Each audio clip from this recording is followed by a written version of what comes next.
मंगल रूप कबीर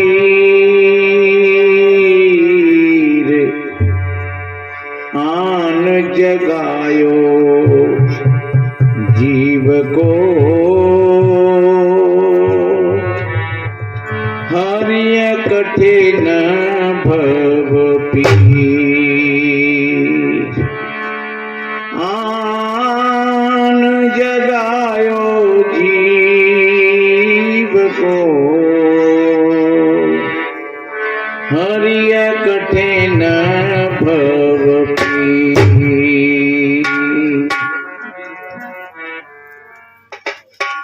विश्ववंदनीय संत सम्राट सदगुरु कबीर देव, पूजनीय श्रद्धेय संत समाज, कोटा से पधारे हुए श्रद्धेय संत श्री प्रभाकर साहिब जी, सभी धर्मप्रेमी सज्जन, शक्ति स्वरूपाएं माताएं और बहन, भविष्य के कर्णधार वसुंधरा की गोद में खेलने वाले नन्हे मुन्ने प्यारे प्यारे बच्चे एवं बच्चियां, सभी को वंदन अभिनंदन करते हुए बड़े ही परम सौभाग्य की बात है, इस पावन पवित्र भूमि गंगापुर सिटी में जो भक्त श्री बद्रीलाल जी और उनके सुपुत्र राजा राम जी और सभी भाई और सभी मित्रों के सहयोग से और बद्रीलाल जी की सेवानिवृत्ति के शुभ अवसर पर यह बड़े ही प्रेम और श्रद्धा से संतों को बुला करके और ये संतों का समारोह सत्संग रखा। आप बहुत काफी संख्या में भाई बहन यहाँ उपस्थित हुए। ये बहुत एक बड़ी समझ और विवेक का ही परिचय होता है, अन्यथा लोग अपने पैसा को जाने कहां कहां और कैसे कैसे खर्च कर देते हैं। जो सच्चे और अच्छे जो भक्त होते हैं वो मेहनत मशक्कत की कमाई करके और एक ऐसे अच्छे कार्यों में लगाते हैं कि जहां लोग मंगल हो, समाज का कल्याण हो, समाज में जागरूकता आए, भाई बहन बच्चे बेटियां सभी जागृत हों और एक अपना अच्छा जीवन बनाए।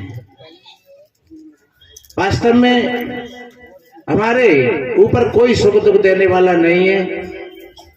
ये सभी महापुरुषों ने एक स्वर में मिलकर के कहा है कि कोई ईश्वर भगवान परमात्मा, कोई देवी देवता हमें सुख दुख देता नहीं है और कोई ले भी नहीं सकता है।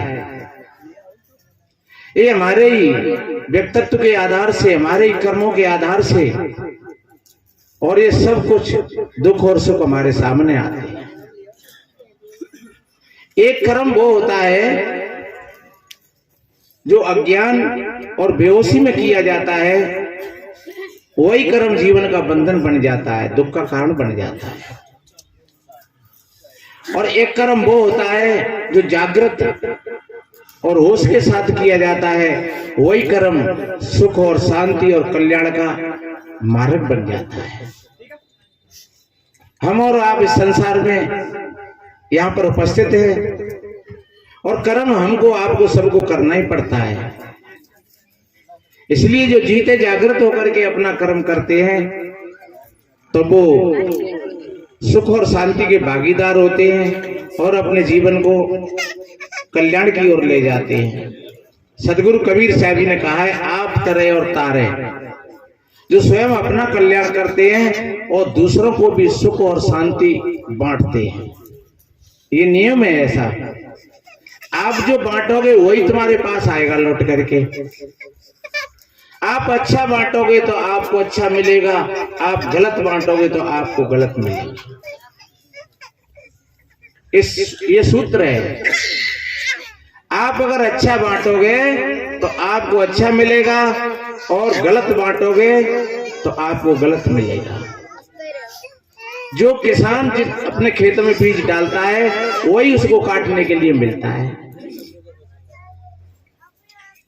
नानक देव जी ने कहा है, गुरुबाणी में आता है, जिया बीजे सो लुड़े कर्म संदड़ा खेत, जिन्होंने मगर बीज रलाया लुड़सन बिच पिसाक, जिन्हें सुक्तिया समय गमाया सरपार उड़ान खाक, जिन्होंने बोए अक्क बमूल फल चाखन चाहत द्राक, अथे करन सुअज्ञ पान वेद सुनान साख। ये शास्त्र कहता है।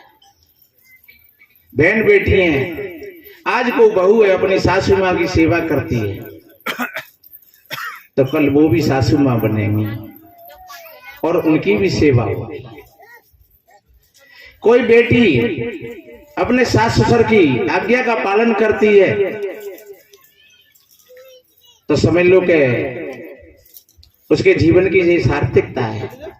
और ऐसा कहा भी है, रामायण में भी ऐसा कहा है, जब माता सीता को विदा किया है तब उनकी मां ने कितना बढ़िया अच्छा उपदेश दिया अपनी बेटी को कि सास ससुर गुरु सेवा करहु,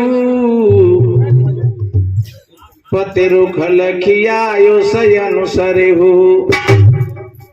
कितनी बढ़िया बात कही है बेटा, तुम अपने सास ससुर की सेवा करना और अपने पति के रुख को पहचान करके उनकी आज्ञा का पालन करना। और ये बात उन्होंने कहा, देखिए समझिए, जब राम और लक्ष्मण और सीता तीनों नाव में बैठ करके जा रहे हैं तो श्री राम जी सोच रहे हैं कि अब हमारे पास तो कुछ है नहीं, अब हम केवट को उतराई कैसे, कहां से थे। तो सीता जी ने अपने पति के भावों को पढ़ लिया कि मेरे पति क्या सोच रहे हैं। और ये ध्यान रखो, जब कोई आदमी होश के साथ अपना जीवन जीता है तो वो अपने साथी के भावों को पकड़ लेता है। और काफी लोग ऐसे हैं कि साथ साथ रहते रहते 50 वर्ष हो गए, 60 वर्ष हो गई, न तो पत्नी पति को समझ पाती है और न पति पत्नी को समझ पाता है, और खटपट खटपट खटपट खटपट उनमें होती रहती है।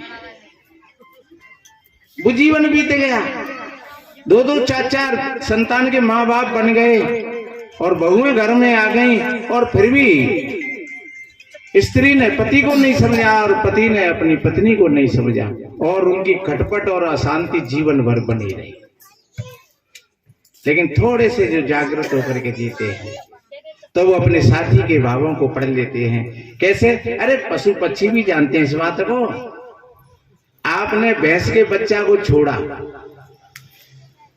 और अगर उसने देख लिया कि किसी बात पर उसकी मां नाराज है तो वो बच्चा उधर नहीं जाएगा। फिर तुम छोड़ोगे इधर से और वो जाएगा उधर के लिए, तो फिर तुम बच्चा पर नाराज होंगे कि देखो ये भैंस की तरफ नहीं जा रहा है, धनों की तरफ नहीं जा रहा है, हम उधर करते हैं वो उधर को चला जाता है।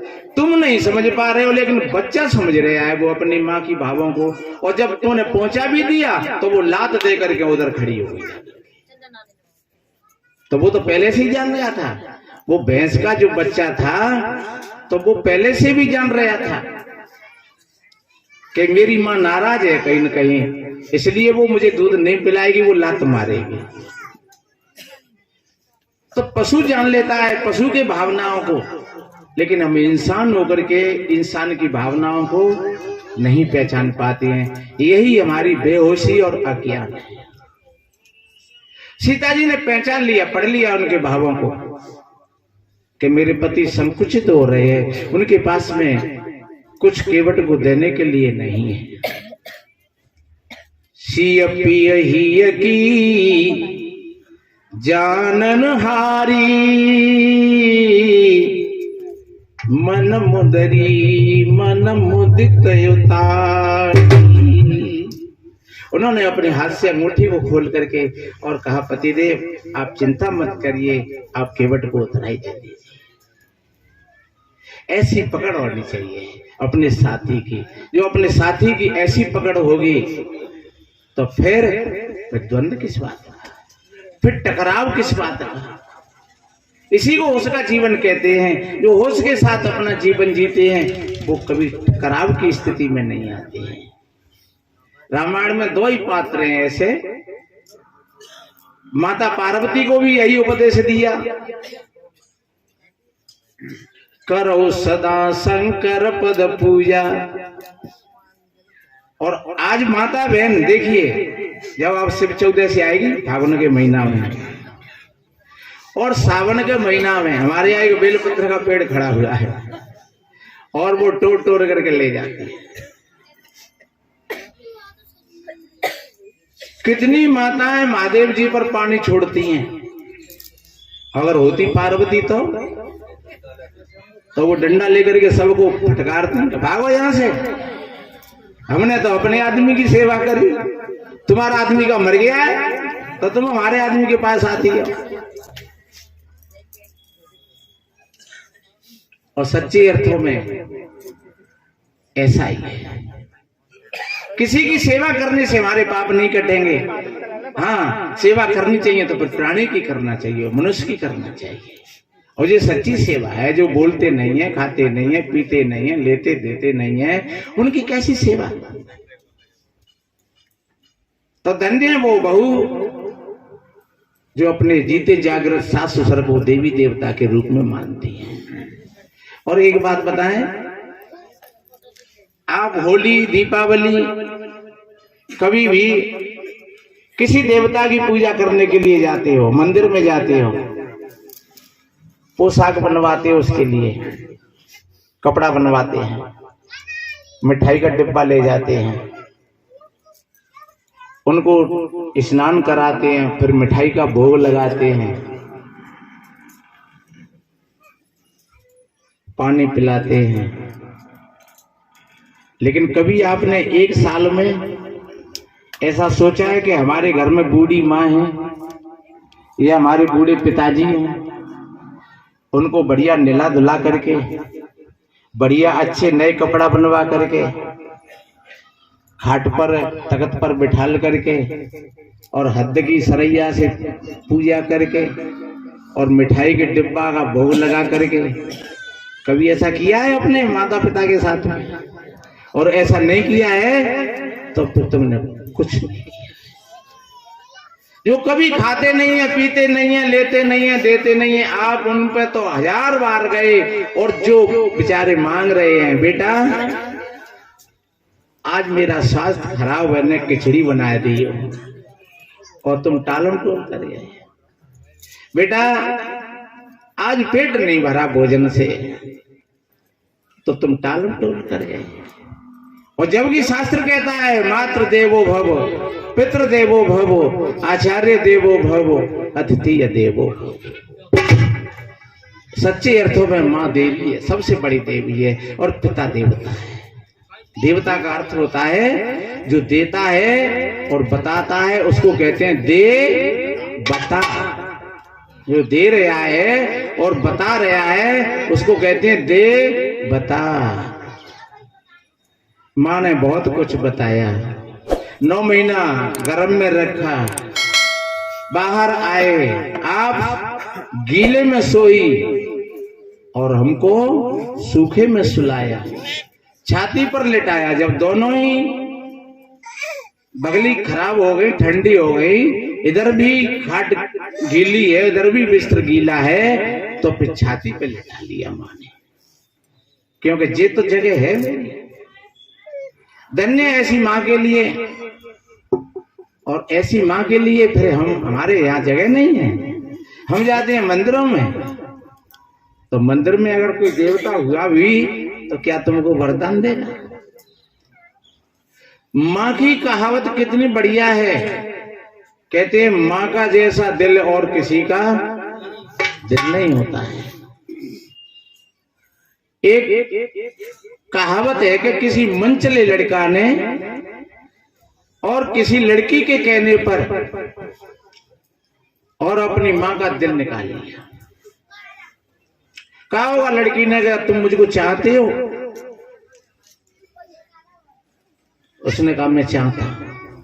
तो चाहते हो तो फिर तुम अपनी मां का दिल निकाल करके ले आओ। और बताते हैं मां इंतजार कर रही, भोजन बना करके तैयार बैठी है। और वो गया और मां कहती है आओ बेटा, आज तुमको बहुत देर हो गई, आओ भोजन पाओ। और उसने हाथ भर का छुरा लेकर के और मां के सीने में भोंक दिया। हाँ, और मां का दिल निकाल करके और चला तो पैर खड़बड़ा रहे, कपड़ेया, लेकिन अपनी रूठी हुई मलका को मनाने के लिए और मां का दिल लेकर के जा रहा है, दौड़ता दौड़ता, और वो दिल छूट गया हाथ से। और फिर भी वो दिल कहता है बेटा तेरे चोट तो नहीं लगी, तेरे चोट तो नहीं लगी। लेकिन कौन सुनने वाला था मां की बात को। किसी विद्वान ने कहा है इश्क कहता है चल यार का दीदार कर, अक्ल कहती है मत जिंदगी बर्बाद कर। इश्क कहता है चल होगा सो देखा जाएगा, और अक्ल कहती है ए नादान देख जाएगा। और जाकर के पहुंचा अपनी प्रियका के पास में, और उसने दिखाया कि देखो मैं, आपने कहा मैं अपनी मां का दिल लेकर के आया हूं। जब उसने देखा तो उसकी भी रूह कांप गई, और उसने एक चाटा मारा कि भाग यहां से, तू अपनी मां का नहीं हुआ तो मेरा क्या हुआ। और बताते हैं जब विवाद हो गया दोनों में तो पुलिस आ गई और पकड़ करके ले गई, तो मेज पर रख दिया उस दिल को। और वो दिल कह रहा है कि मेरे बेटा की कोई गलती नहीं है, अभी नादान है, इसको होश नहीं है, उसको अक्ल नहीं है। धन्य है उस मां के दिल के लिए। हम ऐसे माता पिताओं को छोड़ करके और हम भटक जाते हैं, कई मंदिरों में, कई मस्जिदों में, जाने कहां कहां भटक जाते हैं, देवी देवताओं में चले जाते हैं, तथाकथित देवी देवताओं, और वो तुमको क्या देंगे। इसलिए ध्यान रखो, मैंने कहा था जो तुम बांटोगे वही लौट करके तुम्हारे पास आएगा। तुम अपने माता पिता की सेवा करोगे तो आपकी भी सेवा होगी, आप भी आगे चल करके माता पिता बनोगे। आप पड़ोसियों को भी सुख बांटोगे तो आपको सुख मिलेगा। आपने अपने खेत में जो कुछ बोया है वही काटने के लिए मिलेगा। अगर आपने अपने खेत में प्याज लगाई है और फिर तुम कहो हे पनवेश्वरी करौली वारी मैया, हे ठाकुर जी महाराज, हे भगवान, हमने तो प्याज लगाई है, अब इसमें आलू बन जाएं, तो क्या आलू बनेंगे। आपने अपने खेत में बेर और बमूर का पौधा लगाया है और तुम हजार प्रार्थना करो कि इसमें सेब लगे, इसमें संतरा लगे, क्या उसमें संतरा लगेंगे, सेब लगेंगे? तो ध्यान रखो सेब और संतरा नहीं लगेंगे। इसलिए कर भला होगा भला, नेकी कर नदी में डाल। यही है हमारे जीवन की वास्तविकता। यदि सुख दिल से तुम चाहते हो, अगर आप सुख चाहते हो दिल से, तो फिर दूसरों को भी सुख बांटो। और एक बात बताएं, जिस चीज को हम बांटते चले जाते हैं वो बढ़ती चली जाती है, और जिस चीज का हम संग्रह कर लेते हैं अपने आप में तो वो चीज घटती चली जाती है। इसलिए आपने दुख को तो बांटा और सुख को भोगा, तो सुख तो समाप्त हो गया, और आगे के लिए दुख के सागर लहरा रहे, चारों तरफ दुख ही दुख है। काफी भाई बहन कहते हैं महाराज चारों तरफ दुख ही दुख है, क्या किया जाए। कोई व्यवस्था कहीं से नजर नहीं आती है। हमने कहा भाई तुमने सुख को भोगा है और दुख को बांटा है, तो सुख तो समाप्त हो गया, अब दुख की झाड़ियां चारों तरफ नजर आती हैं। और अगर आप दुख को भोग लेते और सुख को बांट देते तो दुख तो समाप्त हो जाता और सुख की लहरें चारों तरफ जगमगाती रहती। इसलिए सुख बांटो और दुख को स्वयं भोगो। ऐसा नहीं कि दुख है तो दे दो, पड़ोसी है, और सुख है ले लो अपन। तो ये ध्यान रखो, पड़ोसी पर तो दुख पड़ोसी के कर्म से जाएगा, लेकिन तुम्हारा जो व्यक्तित्व है वो तुम्हारी पास में है। इसलिए हमेशा सुख बांटो, बांटो, पैसा बांटो। ये साधु महात्मा बैठे इनको बांटो। आप सोच रहे होंगे महाराज बड़े चालाक हैं, देखो साधु महात्मा ने पैसा बंटवा रहे। नहीं, पैसा नहीं है, कोई बात नहीं है, अच्छे विचार बांटो, भीतर से अच्छा सोचो सबके लिए। सर्वे भवन्तु सुखिनः सर्वे सन्तु निरामया। ऐसी भावना सवेरे जागो, हे मेरे मालिक, हे मेरे गुरु महाराज, सबका कल्याण हो, सबका भला हो, सबको सुख मिले, सबको शांति मिले। और जब आपकी ऐसी भावना होगी तो मैं दावे के साथ कहता हूं आपके पास चारों तरफ सुख और शांति की धारा बहेगी। आप प्रैक्टिकल करके बांटिए, भोजन बांटो, कपड़ा बांटो, पैसा बांटो, अच्छे विचार बांटो, अच्छा कर्म करो सबके साथ में। कहते हैं 4 वेद 6 शास्त्र में बात मिली है 2, और सुख दिए सुख होते हैं, दुख दीने दुख। इसलिए मेरे भाई बहनों, आज का बड़ा अच्छा, आप अपने आप से जुड़ करके आप अपने जीवन को व्यतीत करिए। जब अपने आप से जुड़ करके तुम अपना काम करोगे तो समझ लो आपकी साधना भी बनती चली जाएगी, आपका जीवन अच्छा बनता चला जाएगा। आप अपने आप से जुड़ करके किसी भी कार्य को करोगे तो आपका कार्य सुंदर होगा, अच्छा होगा। और ध्यान रखो, आपके कार्य में सुगंधी बनेगी, महक बनेगी। तो क्यों नहीं हम ऐसा कार्य करें बढ़िया, अच्छा, और बाकी के आडंबरों में नहीं। देखिए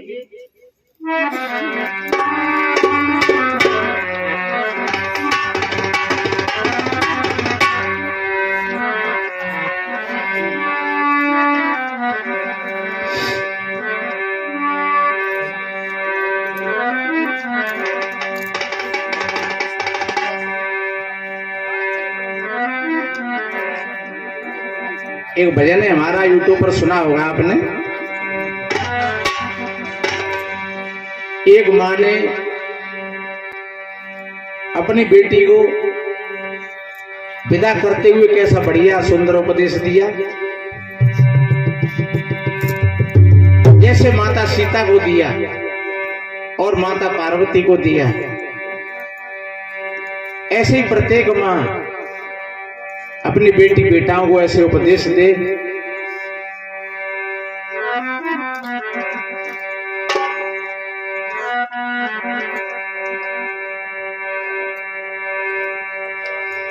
जब विदा किया बेटी को तो बेटी रो रही, और बेटी तो रोते हैं चाहे कितने को पढ़ी लिखी हो, फिर भी थोड़ा रोना तो पड़ता ही है। नहीं रोए तो कहेंगे लोग ये कैसी लड़की है।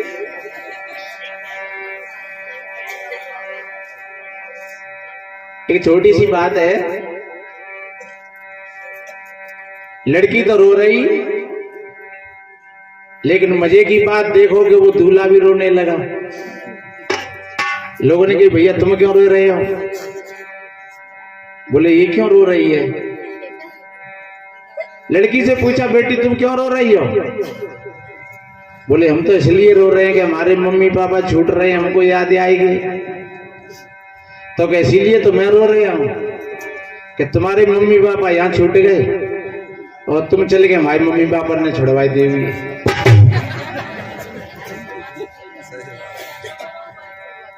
लड़की ने कही तो यहाँ क्यों रो रही हो? फिर वही रो लेना जब तुम्हारे मम्मी पापा छूटे जाओ। लड़का ने कही तो रोना ही तो है, तो साथ ही साथ रोते रोते ही चले। ध्यान रखो, जीवन रोते ही रोते बीत जाता है। पत्नी पति की शिकायत करती है और पति पत्नी की शिकायत करते हैं। और ध्यान रखो, हमारा सत्संग भी जब ही फलित होता है। देखिए,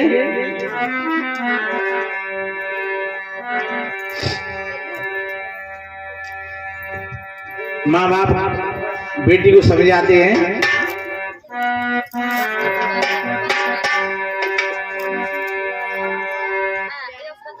ओ मोरी लाडो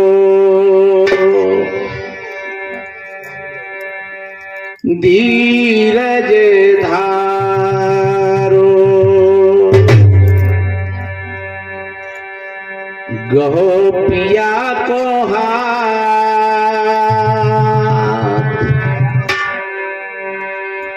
आशीर्वाद हमारो बेटी, जाओ पिया के साथ कभी मत व्याकुल होना, पति की होकर रहना, कभी मत व्याकुल होना, पति की होकर रहना।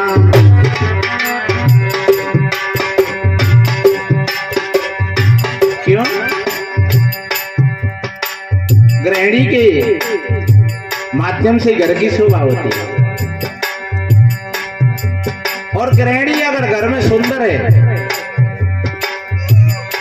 नहीं मैं ये नहीं कह रहा हूं कि गोरी भूरी हो, सुंदर का अर्थ होता है अच्छे विचार वाला। अगर विचारवान पत्नी है घर में तो वो एक झोपड़ी को भी भव्य भवन बनाती है।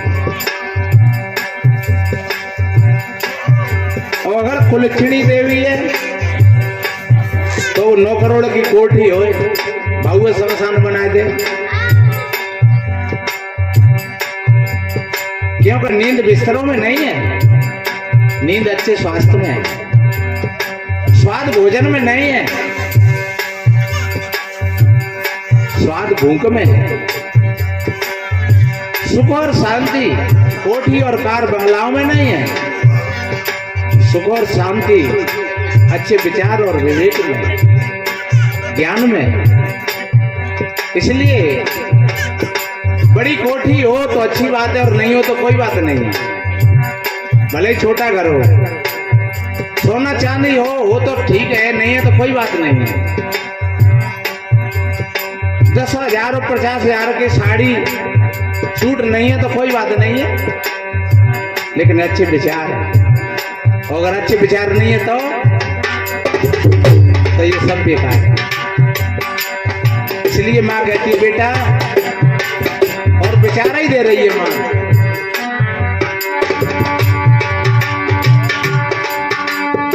मेरे आंगन की उजियाली,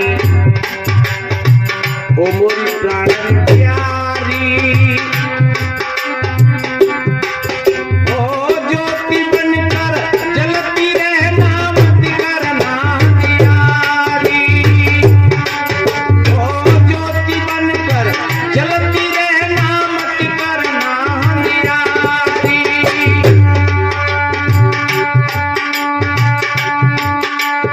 सुख दुख में तू सम होए रहना, दुख आए तो घबराना मत।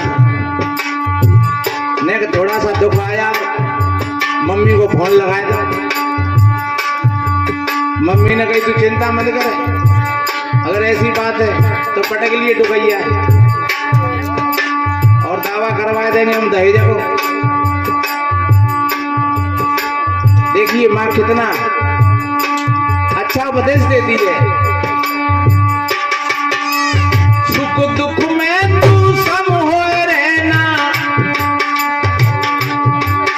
अरे होना मती उदास, कभी मत धीरज खोना, पति की होकर रहना, ओ मोरी लाडो धीरज धारो, रहो पिया को आशीर्वाद हमारो बेटी, जाओ पिया के साथ कभी मत व्याकुल होना।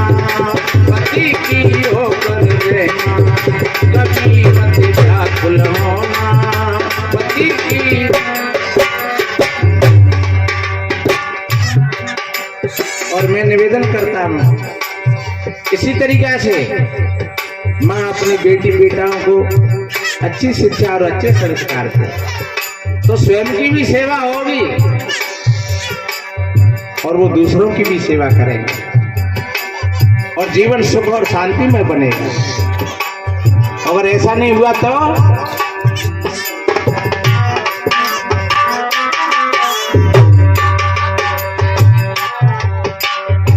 बच्ची बच्चाओं को जन्म देने की विशेष बात नहीं है।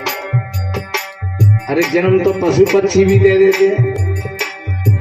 कोई माता पिता कहें कि हमारे 4 बेटा 4 बेटी हैं, हमारी 8 संतान है, तो तुम्हारी 8 संतान है तो क्या हो गया, 16 बच्चा सुअरिया एक ही बार में दे देते और 8 और 12 बच्चा कुतिया दे देते कुकड़ी। इसलिए चाहे बच्ची बच्चा 1 हो 2 हो कोई बात नहीं है, लेकिन अच्छे हो, संस्कारवान हो, जो तुमको भी सुख शांति दें और दूसरों को भी सुख शांति दें, तो आपका जन्म देना सार्थक है। माता मंदाल शाह ने अपने 6 बेटाओं को महात्मा बना दिया था।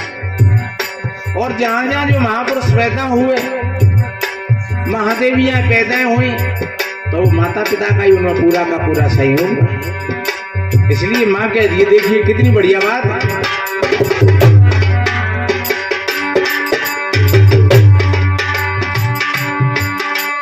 सासु ससुर की सेवा में मन अपना नित्य लगाना। कैसे देवता बताए, बार गिरने गई कि मंदिर में जाइए कि महादेव बाबा में पानी फेंकिए।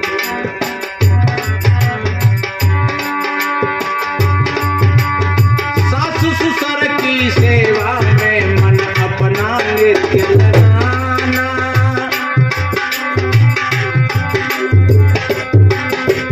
ननद जेठानी दौरानी से समता भाव बनाना।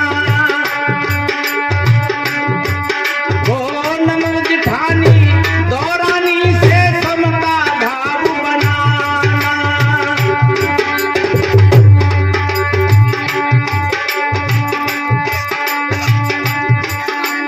शिष्टाचार संभाल के रखियो। शिष्टाचार हमारे जीवन का एक बहुत बड़ा जीवन में उपयोगी सद्गुण है। शिष्टाचार कहते हैं जैसे सवेरे ही जगे और माता पिता से सास ससुर से चरण स्पर्श करके और आशीर्वाद लिया। आहा। और शिष्टाचार से 4 चीज मिल जाती हैं। उम्र बढ़ जाती है, विद्या आ जाती है और कीर्ति फैलती है और आत्मबल जागृत होता है। ये 4 चीज हमको शिष्टाचार से मिलती है। इसलिए सवेरे ही जगो तो सास ससुर से आशीर्वाद लो, माता पिता से आशीर्वाद लो। माँ कहती है शिष्टाचार संभाल के रखियो।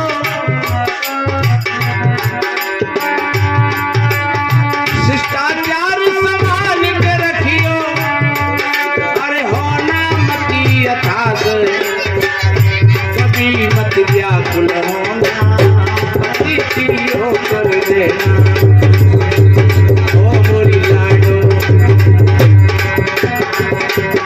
धीरज धारो कहो पिया को हाथ।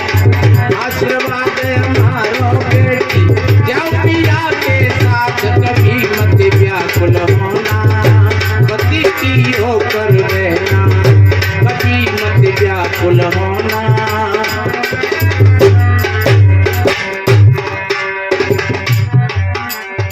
और तीसरी पंक्ति में माँ और बढ़िया बात कहती है, देखिए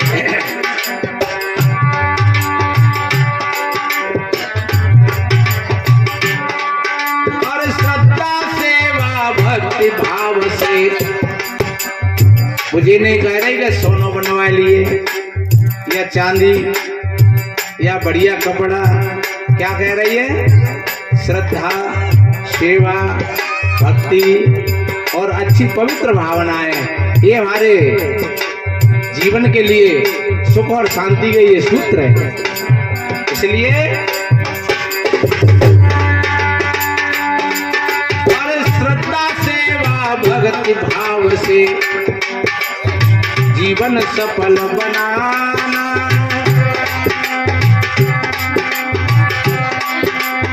मुंह का प्यासा द्वार है कोई भोजन उन्हें कराना। मुंह का प्यासा द्वार है कोई भोजन उन्हें कराना। अपने घर की मौलिक बातें और रखियो अपने पास, कभी मत जाहिर करना।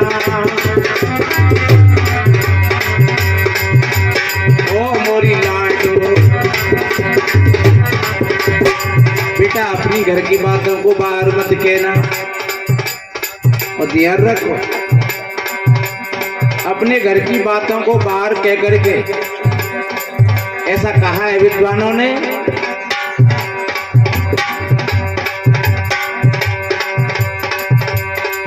कि जहां तुम जाओगे, अगर तुम्हारा हाथ कट गया है तो पट्टी और दवाई तो हर एक घर में नहीं मिलेगी, पर नमक मिलेगा जरूर। तो वह कटे पे नमक और डालते हैं। पट्टी तो करे वो बहुत दूर की बात है, क्यों हसीना है पट्टी और वो तो हॉस्पिटल में मिलती है, और नमक तो घर घर रखा हुआ है। तो तुम अपने घर की व्यथा को लेकर के कहीं जाओगे तो फिर और लोग उसमें कूड़ा डालेंगे और तुम्हारे घर की बदनामी हो जाएगी। इसलिए अपने घर की बातों को कभी बाहर मत कहना। एक बार के लिए भोजन ना हो तो कोई बात नहीं है, पानी पी करके सो जाना। धन्य उस माँ के लिए। अपने घर की मौलिक बातें और रखियो अपने पास, कभी मत जाहिर करना। पति की होकर रहना, कभी मत जाहिर करना।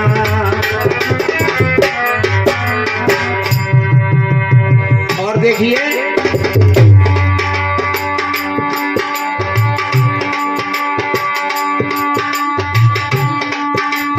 सदा रहो तुम पीऊ की प्यारी, चिर बात तुम्हारा।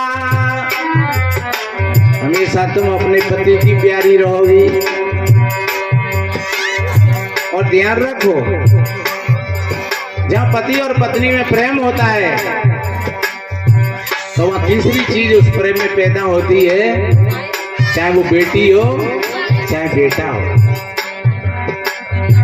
अगर संतान विकृति में पैदा होती है तो वो संतान राक्षस बनेगी, क्योंकि माता पिता में ही अगर जूता चप्पल बज रहा हो और संतान देख रही है तो वो संतान कैसे अच्छी बनेगी। इसलिए माँ कहती है बेटा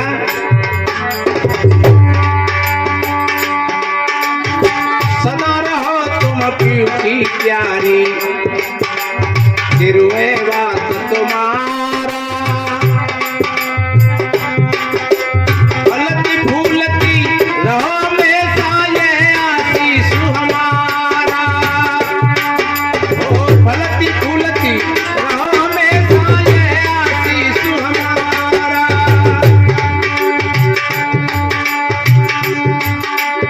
हरा भरा रे तेरा युवन, हर में के बारो मास, कभी भी ना मुरझाना।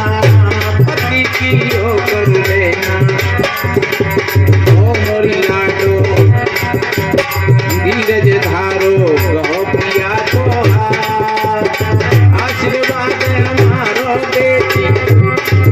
तुम जाओ पिया के साथ, कभी मत व्याकुल होना।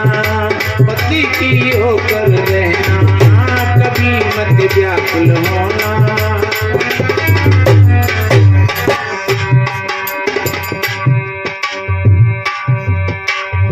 और देखिए आखिरी पंक्ति में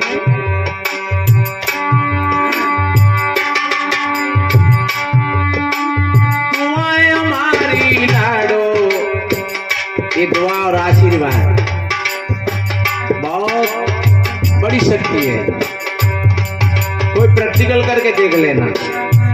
जिनके जीवन में माता पिता के, बुजुर्गों के, संत गुरुओं के आशीर्वाद लग गए, उनके जीवन रूपी बगिया हमेशा हरी भरी बनी रहेगी और सुख और शांति और कल्याण की ओर आपका मार्ग स्वयं बन जाएगा। और जब तक ऐसा भाव नहीं है तो आप कितनी भी ज्ञान की बातें सीख लेना, बहुत ज्यादा ज्ञान की बातें भी काम में आने वाली नहीं। इसलिए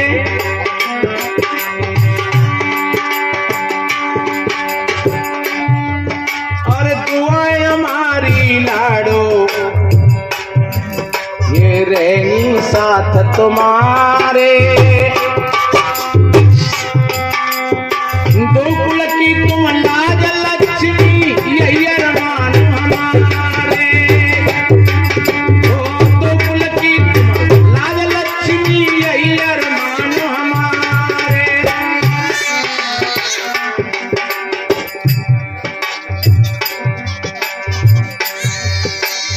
वास्तव में ये बात पूरी तरीका से व्यवहार में तो है ही, लेकिन अपने अध्यात्म में भी इसको समझना है।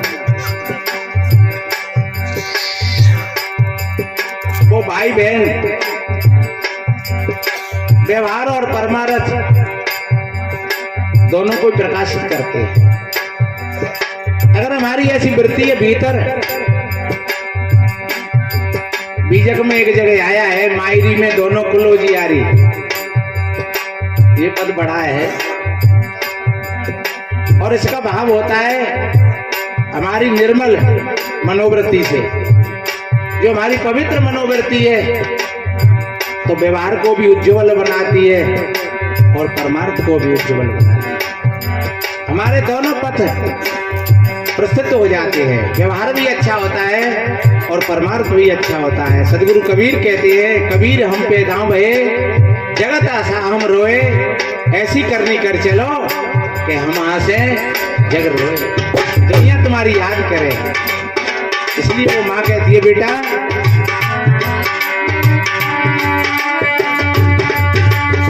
दो कुल की तुम लाज लक्ष्मी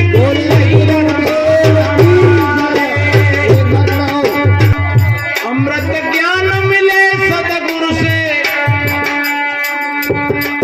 अरे मुक्ति ज्ञान के साथ शांत में जीवन जीवा, पति की होकर देना शांत में जीवन जीना। ओ मोरी लाडो धीरज धारो गोपिया तो हाथ, आशीर्वाद हमारो बेटी जाओ पिया के साथ कभी मत व्याकुल होना, पति की होकर रहना कभी मत व्याकुल होना।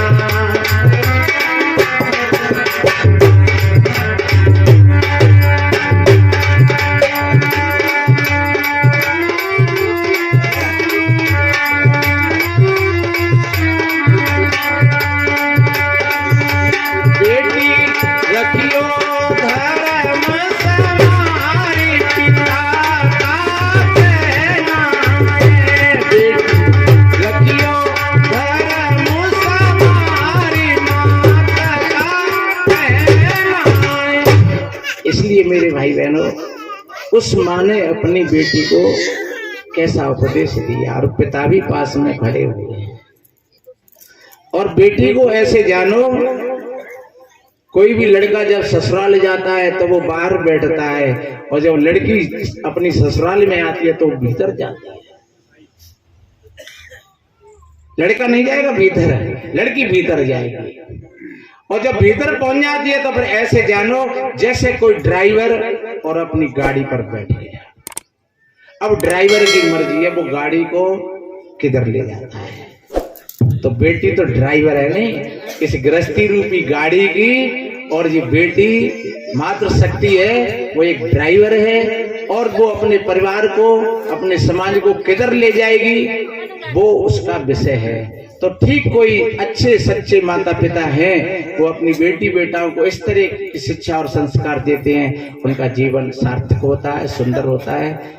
और मैंने ज्यादा कुछ ना कहते हुए और यही मोटी मोटी बातों में निवेदन किया कि माता पिता अपने बच्ची बच्चाओं को अच्छी शिक्षा दें, अच्छे संस्कार दें और बढ़िया अच्छा बांटें, सुख बांटें, शांति बांटें, तो वो सुख और शांति लौट करके आपके पास आएगा।